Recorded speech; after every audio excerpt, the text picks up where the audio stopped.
Assalamualaikum warahmatullahi wabarakatuh. Bismillahirrahmanirrahim. Apa kabar rekan-rekan semua? Alhamdulillah kita bisa meneruskan belajar arsitektur kita ini. Semoga ikhtiar kita ini membuat Dia yang di atas sana tersenyum dan menganugerahkan kasih sayangnya kepada kita semua.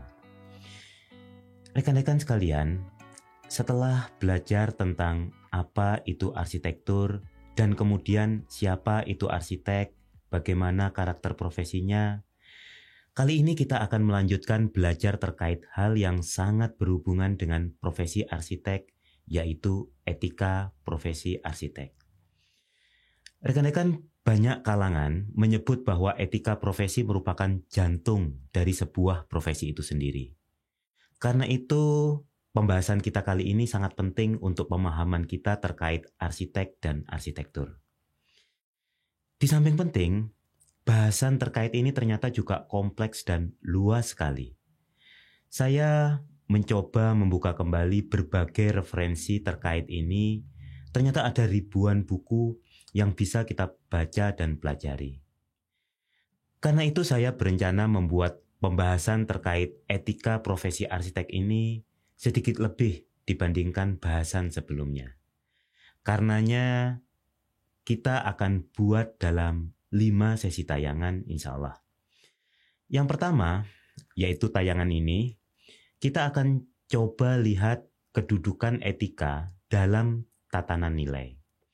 Setelah itu di tayangan kedua kita akan bahas berbagai pemikiran etika.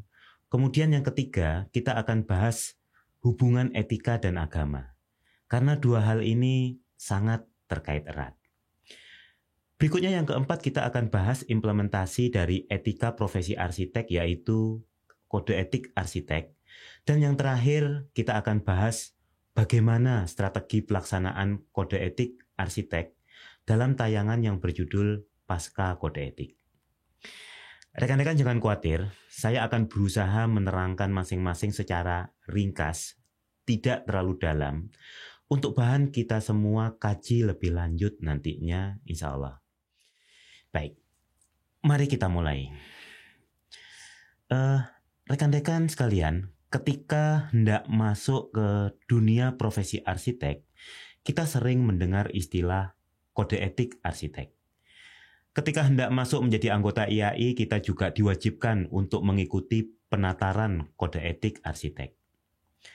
Sebagai sebuah frasa yang sering kita dengar, seringkali membuat kita taken for granted pada frasa itu. Kita anggap tidak ada yang aneh dan kita anggap semua sudah paham dengan hal itu. Tetapi kita akan mulai mengernyitkan dahi ketika dikejar lebih jauh atau ketika kita dibenturkan dengan terminologi di seputaran etika profesi itu. Misalnya, apa saja ranah yang diatur oleh kode etik arsitek? Apakah sebuah tindakan yang melanggar hukum otomatis melanggar etika profesi? Apakah mengiklankan sebuah merek bahan bangunan merupakan pelanggaran kode etik arsitek? Bagaimana hubungan etika dengan etiket, sopan santun, sikap pembawaan? Apakah seorang arsitek yang membentak senior termasuk melanggar etika profesi? Kita juga sering mendengar istilah yang terkait etika ini seperti norma, etiket, hukum, moral, sopan santun. Bagaimana hubungan antara etika, norma, hukum, dan sopan santun itu? Apakah semua itu memiliki bidang bahasan yang sama? Bila dibenturkan dengan pertanyaan-pertanyaan tersebut, baru kita akan berpikir kembali terkait frasa etika profesi ini.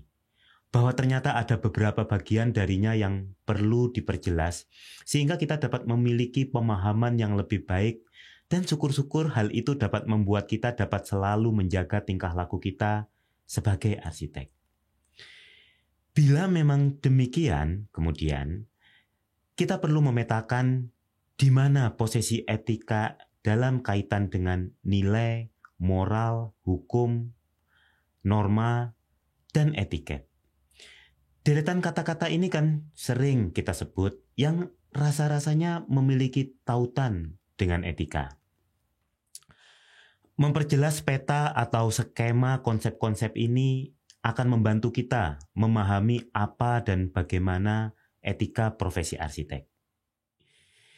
Jadi tahap pertama dalam seri etika profesi arsitek ini kita akan meletakkan posisi masing-masing terminologi itu dalam skema yang lebih mudah kita pahami. Begini, sebagai manusia, kita adalah makhluk hidup. Sebagai makhluk hidup, kita melakukan aktivitas, apapun aktivitas itu. Nah, manusia ini memiliki sebuah sistem persepsi yang digunakan untuk mengukur sebuah aktivitas. Ukuran ini namanya nilai, value. Value ini bersifat personal dan dipengaruhi oleh sistem kepercayaan, pengetahuan, pengalaman, latar belakang, dan kedewasaan seseorang. Intinya nilai ini sangat pribadi. Ada orang yang menganggap berbohong itu tidak baik, maka itu adalah nilai yang dia yakini. Ada orang yang menilai bahwa orang harus selalu hadir rapat tepat waktu misalnya, tidak boleh terlambat walau hanya 1 menit. Itu adalah value juga. Nilai yang dia yakini sebagai baik. Nah, ketika manusia berkumpul dengan manusia lainnya, nilai atau value ini dikomunikasikan dengan satu dan lain cara. Sehingga kemudian ada kesepakatan tidak resmi terhadap value-value apa, nilai-nilai apa yang dipakai secara bersama. Karena dalam beberapa hal, bisa jadi value yang diyakini orang lain tidak sama dengan yang kita yakini. Misalnya value yang tadi terkait ketepatan waktu. Ada orang yang merasa bahwa menghadiri rapat harus selalu tepat waktu. Tapi sebaliknya, ada orang yang merasa tidak bersalah walau datang rapat selalu terlambat. Itu karena sistem nilai yang ada dalam dirinya tidak menganggap datang terlambat sebagai sebuah problem. Nah, karena ada potensi kita memiliki sistem nilai yang berbeda antar satu dengan yang lain, maka kita butuh kesepakatan nilai yang dipakai bersama. Nilai yang dipakai bersama inilah yang namanya norma. Jadi norma ini adalah serangkaian alat ukur yang disepakati oleh kumpulan orang untuk membobot sebuah aktivitas, baik tindakan maupun ucapan. Nilai yang dipakai untuk mengukur adalah baik dan buruk. Kesepakatan ini bisa dalam lingkup yang khusus, artinya kalangan terbatas, dan juga ada yang bersifat umum, artinya semua kalangan menyepakatinya. Norma yang khusus ini diantaranya berupa etika profesi. Nah, sampai titik ini berarti etika merupakan serangkaian sistem untuk menilai baik dan buruk. Rekan-rekan, kita perlu mencatat bahwa baik dan buruk yang dimaksud di sini adalah dalam pengertian moral. Baik buruk sebagai manusia. Karena ada baik buruk terkait hal-hal yang lain, misalnya ekonomi, estetika, atau kualitas barang. Ada pemandangan yang buruk, ada pemandangan yang baik atau yang indah. Itu tidak termasuk kajian etis, walau sama-sama memiliki nilai baik dan buruk. Ada hasil perdagangan yang baik karena untung, tapi ada hasil niaga yang buruk karena rugi. Itu juga bukan ranah kajian baik buruk yang dimaksud etika. Ketika komunitas sudah semakin berkembang, kesepakatan atas alat ukur menilai tindakan tadi tidak bisa lagi disandarkan hanya sekedar dari kesepakatan norma yang ada. Perlu ada formalisasi sehingga ukuran atau nilai ini memiliki daya memaksa. Sifatnya harus diikuti. Norma yang sudah formal ini namanya hukum. Ketika sampai pada norma hukum ini, nilai yang digunakan adalah benar dan salah. Sedangkan norma yang masih dipegang oleh masyarakat tetapi tidak diformalkan menjadi norma hukum disebut norma moral. Dan norma lain yang mengatur perilaku dan sikap lahir disebut norma etiket. Nah, sekarang kita sudah memiliki peta letak etika di antara berbagai sistem nilai yang ada di dalam masyarakat. Dengan demikian, berbagai pertanyaan di atas tadi bisa kita jawab dengan menggunakan peta itu. Jadi, apakah sebuah tindakan yang melanggar hukum otomatis merupakan sebuah tindakan yang tidak beretika? Maka jawabannya ya belum tentu, karena ranahnya berbeda. Hukum bergerak di norma umum yang telah diformalkan. Sedangkan etika profesi berada di ranah norma khusus. Artinya begini, seorang arsitek yang melanggar lampu merah, kemudian ditilang dan disidang pengadilan, dia melanggar hukum, tapi bukan bidang garapan etika profesi. Dengan contoh tadi, semoga kita sudah lebih jelas perbedaannya. Kadang kita juga merasa rancu antara etika dengan moral. Apakah keduanya sama? Beberapa kalangan menganggap ini sama. Hanya yang satu berasal dari bahasa Yunani, yang satu berasal dari bahasa Latin. Artinya sama-sama adat atau kebiasaan. Tetapi memang dalam penerapannya yang dimaksud etika biasanya adalah filsafat etika, dasar atau pemikiran dari perbuatan baik dan buruk. Sedangkan moral lebih kepada aplikasi dalam tingkah laku. Baik, semoga cukup jelas. Jadi moral merujuk pada tindakan baik buruk, sedangkan filsafat etika merupakan latar belakang pemikirannya. Satu lagi yang sering kita salah tangkap, yaitu bila ada orang berkelakuan baik, kita sebut dia bermoral. Tetapi ingat, bahwa lawannya bukanlah amoral, tetapi immoral. Ini kita sering keliru. Istilah amoral sebetulnya menunjukkan tindakan yang tidak berhubungan langsung kepada nilai moral. Misalnya, bila kita lihat ibu pergi ke pasar, tindakan itu secara moral netral saja, maka namanya amoral. Budi bermain bola basket, itu juga tindakan yang bukan berhubungan dengan moral, disebut amoral. Sedangkan tindakan asusila istilahnya adalah immoral. Jadi kalau ada orang yang menipu kawannya, maka tindakan itu immoral. Begitu ya rekan-rekan. Sekarang kita lebih jelas antara moral, amoral, dan immoral. Nah, baik rekan-rekan, sekarang ketika kita sudah mengetahui tujuan etika adalah untuk menilai suatu perbuatan itu baik atau buruk, benar atau salah, kita jadi ingat bahwa agama pun memiliki perangkat untuk menjadi alat ukur itu. Mengapa kita tidak menggunakan agama saja sebagai dasar etika kita? Begini, sebagaimana sudah disebutkan tadi bahwa etika merupakan suatu standar moral bagi seluruh manusia. Atau misalnya etika khusus berarti berlaku untuk komunitas tertentu. Artinya bahwa mereka memiliki agama yang berbeda-beda dan tidak mungkin kesepakatan norma etika didasarkan pada agama tertentu saja. Demikian halnya dengan etika profesi arsitek. Norma ini berlaku untuk arsitek dalam komunitas tertentu, misalnya kita di Indonesia akan menyepakati etika profesi arsitek yang diatur oleh Organisasi Arsitek Indonesia IAI.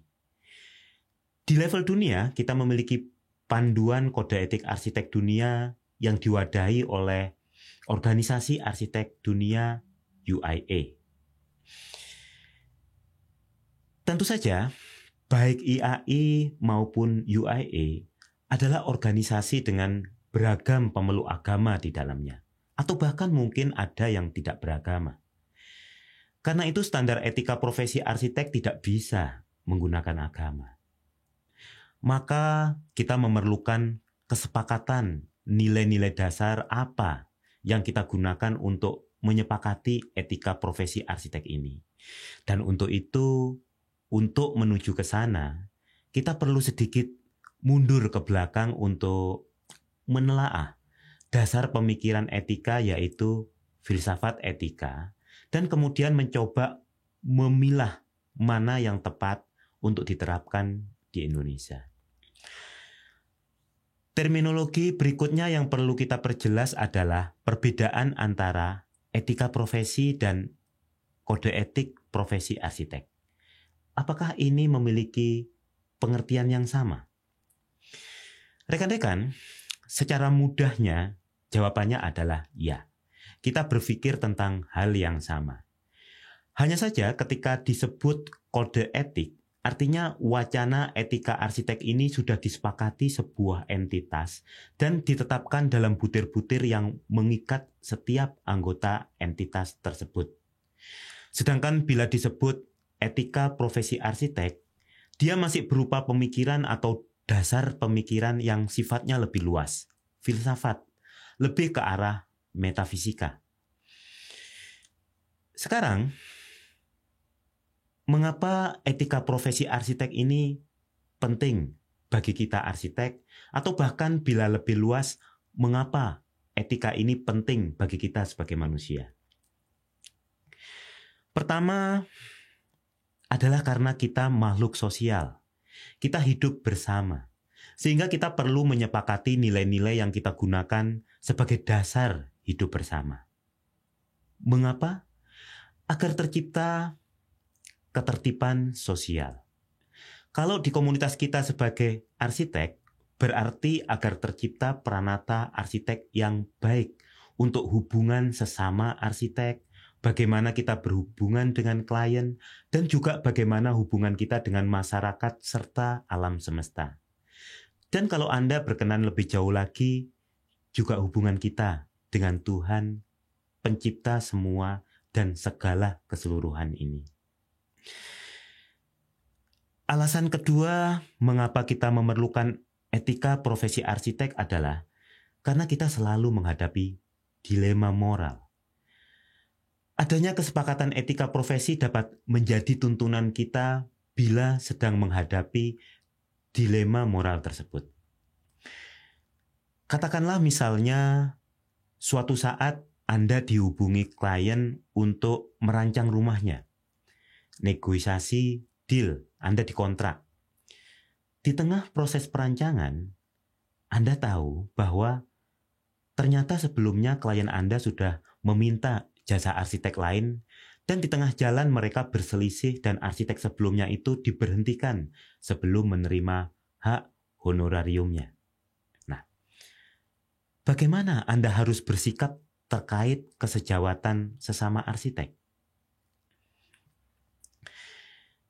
Itu hal yang tidak mudah diputuskan tentu saja, dan itulah yang disebut dilema moral. Filsafat etika akan membantu mengurai hal seperti ini dan apabila memungkinkan akan dituangkan dalam bentuk kode etik. Jadi itu ya, alasan kedua mengapa kita memerlukan pemahaman etika profesi adalah karena kita akan selalu menjumpai dilema moral. Penilaian moral tidak selalu datang sebagai hitam putih, tetapi perlu telaah lebih jauh. Seolah benar, seolah tidak. Seolah baik, seolah kurang baik. Itulah dilema moral. Dilema moral ini diperberat oleh karakter eksistensi manusia yang bersifat ambigu, tidak mudah ditebak, tidak jelas, dan berubah-ubah. Ini alasan ketiga mengapa kita perlu standar etika profesi arsitek. Ambiguity of human existence. Penilaian kita terkait suatu realitas seringkali berubah, dipengaruhi berbagai hal. Sesuatu yang 10 tahun lalu baik, ternyata bila dipikir hari ini, kok tidak baik ya?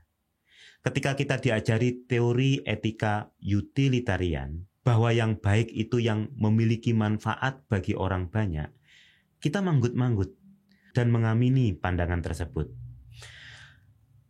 Kalau suatu kampung kumuh yang dihuni secara ilegal akan digusur untuk pembangunan jalan, rasanya sebagian besar kita menganggap itu baik.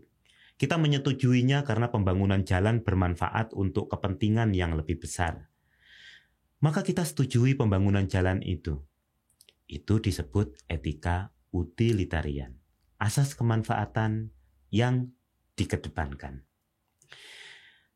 Tapi bila kemudian kita berpaling ke filsafat Kantian, di mana yang dikedepankan adalah asas kewajiban, bahwa baik dan buruknya suatu perbuatan bukan ditentukan oleh manfaat yang akan diperoleh dari perbuatan itu, melainkan dari pertimbangan moral murni, dorongan dari dalam jiwa manusia, bahwa bila secara moral adalah baik, maka perbuatan itu tetap baik, tidak tergantung bermanfaat bagi siapa. Maka kejadian pembangunan jalan tadi bisa saja kita maknai kurang tepat karena ada rasa kewajiban kita menolong sesama yang posisinya lebih lemah, yaitu para korban penggusuran. Maka lahir dilema moral di sini. Pertimbangan moral yang beragam ini juga dipengaruhi manusia yang sering berubah-ubah. Maka menciptakan posisi yang disebut ambiguity of human existence tadi. Dan untuk mengatasi itu, kita perlu etika profesi arsitek. Alasan keempat, kita memerlukan etika profesi arsitek adalah untuk memenuhi fitrah manusia. Bahwa pada dasarnya manusia adalah baik. Ini bisa diuraikan panjang, baik dari sisi filsafat maupun dari dalil agama. Tapi saya tidak hendak mengurai panjang ke arah situ. Hanya saja saya asumsikan kita semua sepakat bahwa fitrah manusia adalah baik. Coba bila Anda berbuat yang tidak baik, mencuri misalnya, pasti kemudian Anda akan diselimuti berbagai perasaan yang tidak nyaman, gelisah, merasa bersalah, dan seolah dihantui awan kegelapan. Sebaliknya, bila Anda berbuat baik, Anda akan merasa bahagia, senang, diliputi senyum, dan cahaya terang kesenangan. Itulah yang disebut fitrah, sifat dasar manusia yang paling hakiki. Maka adanya filsafat etika profesi arsitek ini adalah pemenuhan fitrah manusia itu. Rekan-rekan, 4 poin di atas itu merupakan alasan mengapa kita memerlukan pemahaman terkait etika profesi arsitek. Berikutnya, barangkali rekan-rekan sering mendengar keluhan terkait kemerosotan etika di sekitar kita akhir-akhir ini. Bahwa kita dengar sikap siswa yang tidak etis, atau ada anggota DPR dilaporkan karena dinilai beretika rendah, sikap pengendara bermotor yang tidak etis, dan semacamnya. Memang ada sekian keluhan terkait etika di berbagai bidang dan profesi di dunia. Tapi bagi banyak kalangan, profesi arsitek masih dinilai baik. Dan itu semoga menjadi tambahan dorongan untuk kita semua untuk terus menjaga agar kita tidak menjadi bagian yang mulai merusaknya. Bila Anda terlibat di dalam sebuah proyek konstruksi, di antara pihak-pihak yang terlibat, arsitek masih dianggap bersih.